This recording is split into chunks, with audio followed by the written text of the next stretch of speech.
Hey everybody, thank you for joining me today. We're working on our sketch number 41 and we're using this sketch here that I've got from Pinterest. And so what I decided to do was do my regular A2 size card with the top fold, and I have my two centerpieces and the punches that I'm using. I have this one from Martha Stewart that gives me the double loops. And I'm just punching that out there. And then on the bottom, I have one from Stampin' Up! That's going to create the single loop for the bottom piece. I really liked how that looked, so I wanted to, stay with that theme. But you could always change it up to whatever border punch you have, or, if there was, a particular edge that you prefer more than this one. But I like this one, so these are the two that I'm using. So whenever I'm doing a sketch, after I do a piece that I'm considering for my layout, basically, I lay it on top. And when I laid my lighter page on top of my base, I realized it was too light. Like they were blending into each other, and you really couldn't tell the difference. So I went off camera and I cut it out of the craft cardstock, which gives me the difference that I was needing. So now I have a 1/2 inch strip of white paper where I'm stamping the sentiment, thinking of you. And I left enough on each end so I could play with the length. And on the one end, I am going to create the little flag part, to create that little, banner for the sentiment.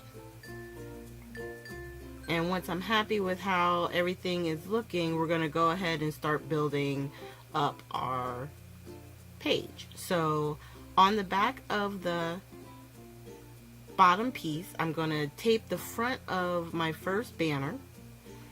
And on that one, I'm placing higher towards, the top, and leaving about 1/8 of an inch on the side. And on the second one, I'm bringing that one down just a little bit, still using 1/8 of an inch on the side. And then with the center one, I am just figuring out exactly how far I want to bring it down. I want to make sure that you can see a difference in the shapes, that one's shorter, the other one's in the middle, and then our actual pattern paper that stands out would be the longest out of the three. Tape it up on the back, and then I laid it down on our front. And then I'm just going to tape up the craft sheet. And I don't worry about putting tape on the loop parts.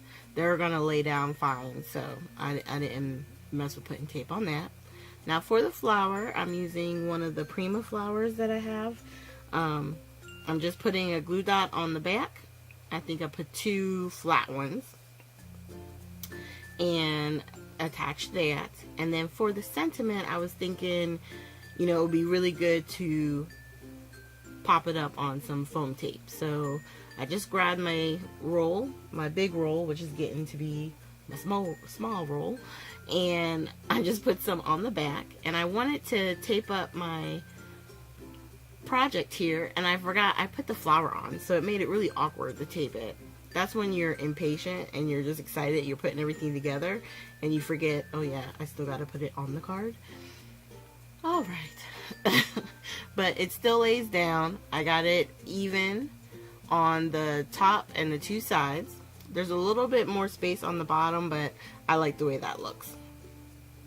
And then I laid down the sentiment, but the beginning of the word of thinking was hidden by the flower. So I moved it over some more, so that way you could see the thinking of you, without any blockage. Now, normally I would end it here, but I felt like I was neglecting my sequins. So I brought out some of my sequin stash. And I'm just doing the crystal. I want to say they're from Pretty Pink Posh. And it's called the Sparkling Clear Mix. And it's actually starting to get low, so I'm probably going to have to refill shortly. But I just spread out, and I was going to do just 3 sequins, and then I don't know what it is, but 3 just never seems like it's enough.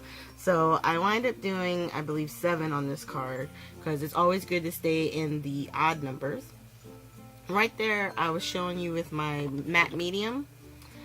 The top that I put on here, the precision tip, sometimes my metal piece comes out. So I just separate it with my pliers, and then I put it back in, and it still works fine. And I'm just using my tweezers to pick up the sequins and then lay them down on top of the glue. On some of the bigger sequins, I put the glue on the back of the actual sequin and then just laid it down.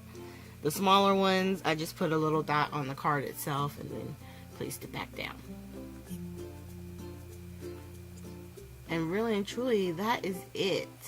I mean, I just love how something as simple as sequins can finish off a card. It astounds me sometimes. Okay. So thank you guys for joining me today. Make sure that you hit the like, subscribe, and share button, because the more people who subscribe to the channel, the sooner we'll get to our giveaway, which the last time I checked, I want to say we were at like 464 or 463, something like that. So we're getting real close for our giveaway. And at the very end, we're going to have links to 3 different sketch videos.